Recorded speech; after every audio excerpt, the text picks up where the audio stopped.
200 kilometr yo'l, olis Qo'shrabot, Oqchapsoy qishlog'i, qirlar orasidagi ravon, ammo ilon izli yo'llarda Navoiy chegarasigacha adashib bordik. Lekin bu bizni to'xtatolmadi. Men izlagan suv ombori tarixiy yodgorliklar qatorida. Bundan 2 yil oldin efirga lavha tayyorlagan edim va nihoyat yana shu manzildaman. O'sha paytda meni ko'rib qo'rqib ketgan ilon bola chaqali bo'lib ketgan shekilli, bu safar oldimdan chiqmadi. Men esa suv kam bo'lsa ham kinolardagi kabi qaqrab yorilib yotgan joyda mazza qildim.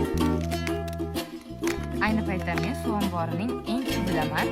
Atigi 3-4 oydan so'ng aynan mana shu joy suv bilan to'ladi, 25-30 metrgacha.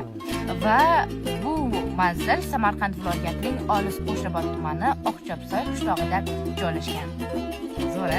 Suv omborining eng pastki qismida mana shunaqangi chuqurchalar bor, juda ham ko'p ular va biz tushunmayapmiz bu nima ekanligini. Bilganlar izohlarda qoldiringlar. Siz nima deb o'ylaysiz?